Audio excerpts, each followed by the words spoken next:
l'élever dans notre sagesse. Élève ces dieux cet après-midi. Élève-le, donne la première place dans ta vie. Alléluia. Merci Jésus. Merci Jésus. Merci Jésus. Merci Jésus. Merci Jésus. Alléluia. Que Dieu soit béni. Que Dieu soit loué. Est-ce que nous pouvons acclamer pour le Seigneur? Je suis dans la joie, comme David avait dit, de demeurer dans sa maison. David préfère rester dans le parvis de Dieu. Là où tout s'est passé, là où il y avait le sacrifice. David a préféré de passer un jour au moins, que 1000 ailleurs. Parce qu'il avait trouvé sabbat dans la maison de l'Éternel. Le lieu du sacrifice, le lieu de la bénédiction, le lieu de l'élévation, le lieu de la gloire. C'est le parvis. C'est pourquoi je suis dans la joie de demeurer dans sa présence. Comme encore cet après-midi. Alléluia. Alors hier nous étions de l'autre côté pour une session de baptême. Je crois que toute l'assemblée était au courant et j'ai béni Dieu. Est-ce qu'on peut acclamer pour les baptiser? Tous ceux qui ont été baptisés hier, de passer devant, s'il vous plaît. Alléluia.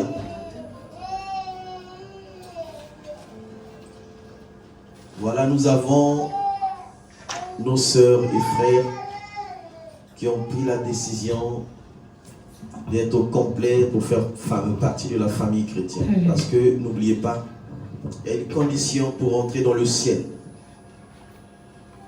Il faut écouter la parole de Dieu. Écoutez, lisez bien Actes des Apôtres chapitre 2 à partir du verset 37. Il faut écouter la parole de Dieu. Après avoir écouté la parole, il faut l'accepter. Et après l'avoir accepté, il faut passer par les eaux de baptême. Avant toute chose, quand vous lisez à partir du verset 42, vous allez comprendre que le miracle, la communion fraternelle, tout est venu après. La première des choses, c'était l'écoute de la parole. Et la deuxième des choses, c'était la question que les disciples avaient posée. Que ferions-nous? Ah, c'est le verset 37. Alors les apôtres ont répondu, soyez baptisés et vous serez sauvés. Donc, si le temps n'est pas encore arrivé, c'est bien. Nous ne savons pas le jour du retour de Jésus. Mais ce qui est important, c'est que vous le sachiez. Que nous devons passer par les eaux des baptêmes. C'est un principe que nous ne pouvons pas bafouer. Pour le respect, parce que c'est un Dieu qui l'a établi. Et nous les hommes, nous sommes là pour exécuter ce que Dieu nous a donné, recommandé comme ordre. Amen. Que Dieu vous bénisse. Merci. Est-ce qu'on peut acclamer pour les bien-aimés? Vous faites maintenant partie de la famille chrétienne. Alors j'ai une bonne nouvelle pour vous cet après-midi. Beaucoup de gens pensent que, étant chrétien, la vie change, la vie est transformée. Nous ne pouvons plus vivre des choses négatives. C'est archi faux. C'est le côté où, le plus souvent, on n'en parle pas à l'église. C'est pourquoi quand les choses arrivent, on abandonne Jésus. Parce qu'on n'était pas au courant de cela. À partir du moment où vous avez pris cette décision, Satan va accentuer ses attaques.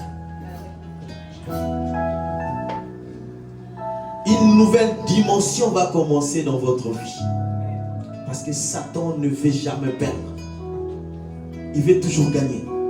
Quand même il a tort. Quand même il sait qu'il ne va jamais gagner.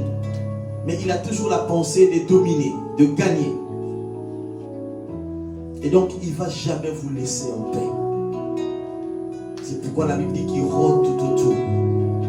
Il cherchera quoi? Une occasion de chute. Parce que tant qu'il n'y a pas une occasion de chute, il n'aura pas accès dans votre vie.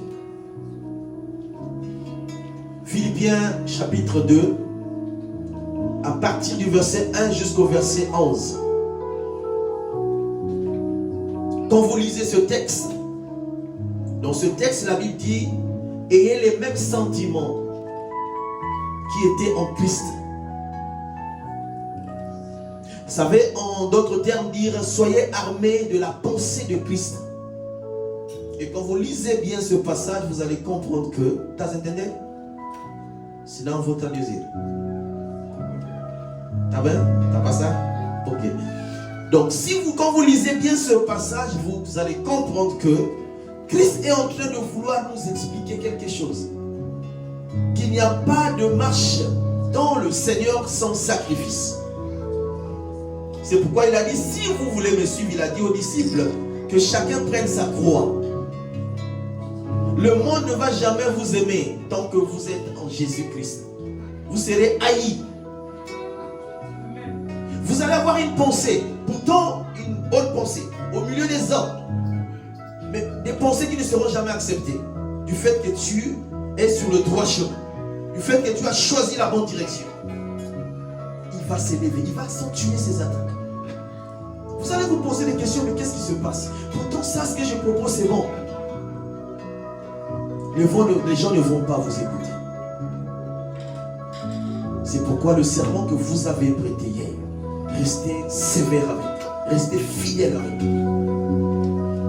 C'est des choses qui arriveront. Vous allez être haïs dans le milieu des personnes que vous aimez. Vous allez être abandonnés. Vous allez être négligés. Vous allez être un sujet de calomnie, d'humiliation. Mais tant que vous restez sur le cap, la chose que vous savez, parce que c'est lui qui sait là où il est, il ne peut jamais céder à la tentation. Il faut que vous sachiez ce que vous êtes devenus. La Bible dit qu'il y a ceux qui l'ont reçu, à ceux qui ont cru. Ils sont devenus enfants de Dieu, lesquels ne sont nés ni de la volonté de la chair, ni de la volonté du sang, mais de la volonté de Dieu. Vous êtes nés pas de la volonté de votre Père. Ce qui était compliqué pour Nicodème de comprendre. Il pensait que c'était le fait de rentrer dans le sein de sa maman, renaître de nouveau. Non, Jésus a dit non, c'est pas ça. C'est pas de ça qu'il s'agit. Le vent souffle, on entend du bruit, on ne sait d'où il vient ou d'où il va. C'est ainsi, c'est lui qui est né de nouveau. Vous êtes devenus des éléments dangereux pour ce monde. Dangereuse. Alléluia. Armez-vous de la pensée de Christ. Il faut que vous soyez armés de la pensée de Christ.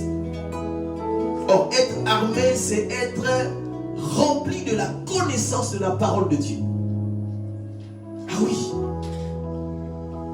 Si Jésus n'avait pas la connaissance de la parole de Dieu, la Bible dit que Satan l'a transporté dans un désert, dans un lieu désertique, et a commencé à l'attaquer par les paroles.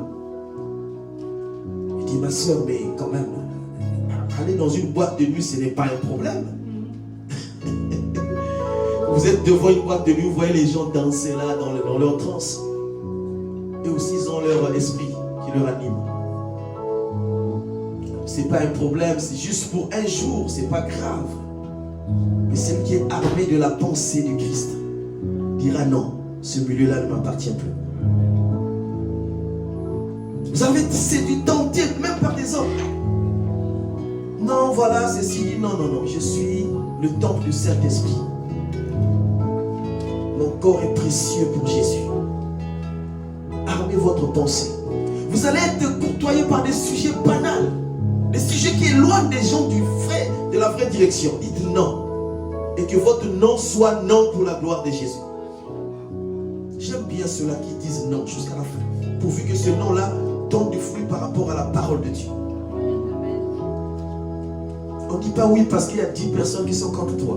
On ne dit pas oui parce qu'il y a 1 million de personnes qui sont contre toi. On dit oui parce que ce que tu dis est conforme à la parole de Dieu. Ce n'est pas la majorité qui compte.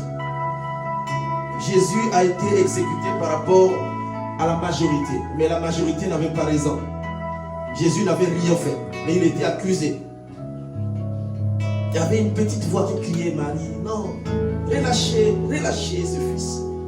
Mon fils, relâchez-le. La plupart disaient, crucifiez-le. C'est les gens qui ont mangé sa nourriture. C'est les gens qui l'ont guéri. C'est les gens qui l'ont ressuscité. Vous serez haïs. Il faut que vous mettez ça dans votre... Mettez ça, toi, cabesse. Mettez ça dans votre tête. Et ne vous sentez pas... Ne soyez pas triste quand vous traversez ces moments. Parce que Paul a dit que c'était pour lui un sujet de joie, de gloire, quand il traversait. ces situations. Parce que certainement, il y a une gloire qui vous attend demain. On dit tant qu'en vie, on a de l'espoir. Alléluia. Il n'y a qu'un mort qui peut désespérer parce qu'il n'y a plus rien pour lui.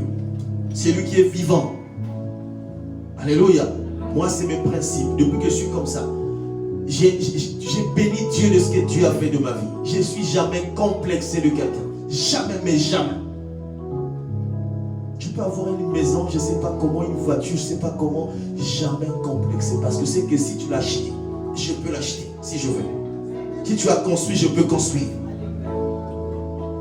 Si tu as eu des papiers, tu as eu la nationalité, je peux aussi l'avoir. Ce n'est pas de la magie, c'est juste des formalités. C'est juste le fait que chacun de nous a son jour. Toi, ton jour est arrivé, tu l'as eu. Parce que personne n'est venu ici en France avec des papiers. J'ai répondu cela à un frère. Un frère qui me négligeait tellement. Mais quand tu me parlais, mais juste parce qu'il avait su que je n'avais pas de papier. Tu le parles, il te parle, mais il ne te regarde même pas. Je dis, mais qu'est-ce qu'il a fait? Je lui ai dit ça. Tu n'es pas venu en France avec une nationalité. Tu n'es pas venu en France avec un titre de séjour. Tu l'as eu ici, tu l'as obtenu ici. Et si comme tu l'as eu ici, et moi je suis ici, moi aussi je l'aurai. Alléluia. Et aujourd'hui, c'est un frère, quand tu me vois, il n'arrive même pas à me fixer dans les yeux. Alléluia. Vous savez, c'est dur quand quelqu'un arrive en France, en Europe, s'il n'est pas dans une condition, dans la situation. Beaucoup de gens se moquent. Et c'est souvent ceux qui viennent, ceux qui ont subi parfois les mêmes choses que nous. Alléluia. Ça va arriver dans votre vie. Je le dis pour que vous soyez armés de la pensée de Christ. La Bible que lui qui était élevé, lui qui était égal au Père, mais il n'a pas regardé sa position de Dieu. Il s'est rabaissé. Dans l'humiliation, il ne s'est pas justifié. Il est resté dans sa position. Parce qu'il savait. Avant sa naissance, il savait ce qu'il attendait. C'est pourquoi il est important pour vous de le savoir. Ce qui vous attend. Et que ce soit pour vous un sujet de gloire. Ne vous laissez pas influencer par des décisions. Restez dans la parole de Dieu. Quelqu'un vous propose quelque chose, ouvrez la Bible. Montre-moi où c'est écrit. Si c'est écrit, je dirais Amen. Si ce n'est pas écrit, frère, garde ça pour toi. Ma soeur, garde ça pour toi.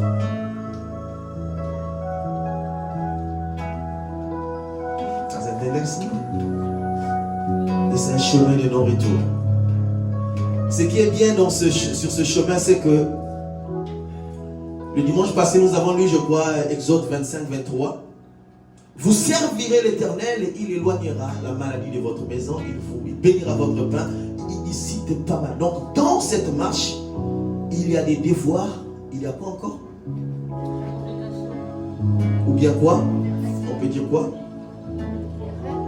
Les droits. Voilà. C'est la même chose, mais j'aime bien les droits. Parce que mes droits, j'aime bien appeler ça. J'aime mes droits. Quand tu travailles, c'est une obligation. C'est un devoir. Tu dois travailler parce que tu as signé un contrat. Alléluia. Mais à la fin du mois, dans tes droits, tu dois percevoir ton salaire. Et quand le salaire tombe, souvent à la fin du mois, je vérifie, ça tombe souvent vers 22h30. C'est ça, chérie? 22h30. Parfois, tu sais que c'est à 22h30, mais 21h, tu commences déjà à checker là pour regarder est-ce que c'est déjà tombé. 22h, 22h10, tu commences à douter un peu. Non, tu cliques comme ça, je dis chérie, c'est tombé. Le salaire, j'oublie toute la souffrance du mois. Et on commence à faire les calculs du mois. Voilà, ça c'est pour les enfants, ça c'est pour l'école, ça c'est pour ça, ça c'est pour manger. Parce que j'ai travaillé. Si on ne me paye pas, c'est des problèmes. Ah ben oui, je vais rigoler avec toi parce que tu es le responsable. Mais si tu ne me payes pas, tu verras mon visage. Il faut que tu me payes parce que c'est mon droit. Et Dieu le dit. Et si tu le sers seulement, il bénira ton pain. Le pain, c'est à l'époque, c'était l'aliment de base. C'est-à-dire que pour manger, il fallait avoir le pain. Tout partait par le pain. C'est pourquoi nous avons la Sainte Seine avec le pain. Nous avons les adages, les paraboles, tout part par le pain. Il est le pain de vie. Parce qu'à l'époque, il n'y avait que le pain. Chez nous, peut-être on devait parler de Chikwang. Il est le Chikwang de vie. Parce que chez nous, jusqu'aujourd'hui, il y a des contrées où le matin, on se réveille avec le Chikwang, à midi, le Chikwang le soir. Donc, Dieu voulait s'adapter avec le langage des gens de l'époque pour véhiculer un message. Mais en réalité, ce n'est pas le pain. Il voulait parler de la vie. L'homme ne vivra pas seulement de pain, mais aussi de toute parole qui sort de la bouche de Dieu. Armez votre pensée. Ayez les mêmes sentiments que Christ. C'est quoi une armée?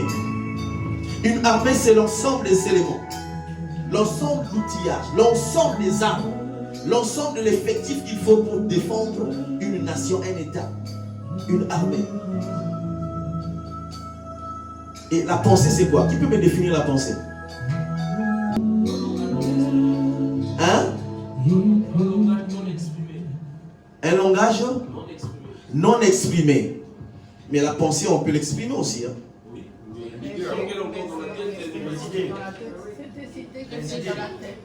C'est les idées qui sont dans la tête et qui peuvent finir par être exprimées. Quand on dit, monsieur, exposez-moi votre pensée, ce qui est à l'intérieur, Dieu te bénisse, ce qui est à l'intérieur, maintenant on l'expose. Mais la pensée en elle-même, une intention, ouais, une intention, ça commence à venir. J'aime, il y a des mots quand tu dis, ça capte. C'est une intention. Tu as quelque chose, un désir. C'est-à-dire que tu t'appliques. On peut me présenter la bouteille, je regarde la bouteille, je dois réfléchir avant de consommer cette eau. Ça se passe à l'intérieur, que Dieu te bénisse. Ça se passe à l'intérieur. Je regarde, je calcule, je réfléchis, et quand je consomme, je suis sûr que je suis en train de consommer une bonne eau.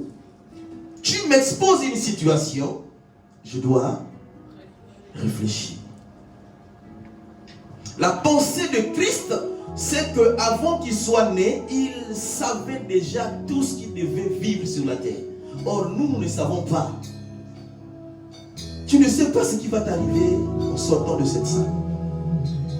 Mais celui qui a Christ, qui est l'alpha et l'oméga, qui connaît toutes choses, quand tu es armé de sa pensée, qui est à l'intérieur, Dieu peut t'exposer cette pensée et te montrer le chemin par la parole de Dieu. Amen. Appliquer, s'appliquer pour donner une idée.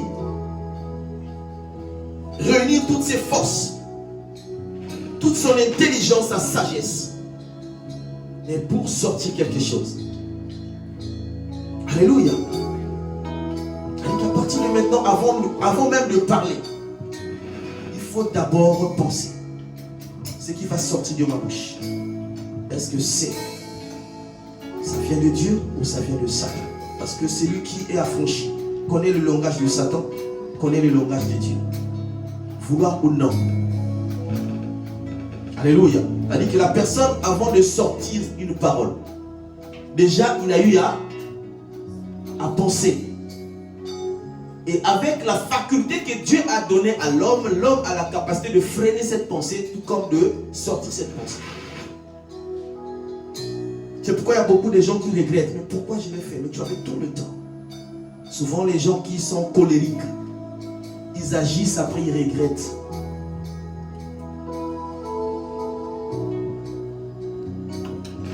Prendre son temps, prendre son temps. Vous n'êtes pas obligé de répondre à la veille. Vous êtes en face d'une situation, vous pouvez garder votre calme. Il n'y a pas un tribunal pour ça. Même au tribunal, vous avez droit au silence. Restez calme, je n'ai pas à répondre. C'est une loi qui vous accorde cette possibilité. Vous trouvez que vous n'êtes pas à mesure, vous n'avez pas encore pensé comme il se doit, vous ne parlez pas. On peut reporter l'audience pour ça. Le temps que vous pensez bien. Parce qu'une seule décision peut gâcher toute votre vie. Une seule décision. En quelques secondes. Une petite réponse. Alléluia. Alléluia. Est-ce que vous avez saisi? Est-ce qu'on peut acclamer pour le Seigneur? Le peuple de Dieu va s'élever. Nous allons prier pour les bien-aimés. Nous allons dire à Dieu afin qu'ils soient les bienvenus dans la maison du Seigneur. proclamer des paroles de paix et de bénédiction. Vous savez que dans ce monde, il y a tellement de choses. Et nous allons demander à Dieu, comme il est écrit, ne permets pas qu'il y ait une tentation qui surpasse mes forces. Ne me soumets pas à la tentation. Que Dieu vous épargne de la tentation. Parce que c'est souvent là que les gens tombent devant la tentation. Et nous élevons nos voix, nous prions pour les bien-aimés. Que Dieu soit béni. Jésus, nous te bénissons, nous te rendons gloire au Père éternel cet après-midi. Pour cette action, Jésus, nous t'élevons. Nous t'enseignons, nous te glorifions. Laisse que ton nom soit élevé. Je bénis ton Seigneur pour mon frère, ma soeur. La Bible déclare que c'est une grande fête dans le ciel. Les anges mobilisés, le trône de Dieu mobilisé pour une âme qui est sauvée, une seule âme qui est sauvée. Or, je sais que le salut appartient à celui qui a écouté, appartient à celui qui a examiné, celui qui a accepté et celui qui s'est fait baptiser. Comme tu as dit, Père éternel, merci Jésus pour cet engagement, merci pour cette résolution, merci pour leur vie. Ô Dieu de gloire, comme tu as dit, qui ne manque de pain, qui ne manque de pain dans leur vie, qui ne manque de l'huile dans leur vie, Jésus. Béni soit ton Seigneur, que la maladie s'éloigne au nom de Jésus. Jette un regard favorable au sein de leur maison, Jésus, afin que ton nom seul soit glorifié. Dans le nom de Jésus, nous t'avons ainsi prié, nous disons Amen. Et nous acclamons le Seigneur au nom de Jésus. Dieu vous bénisse.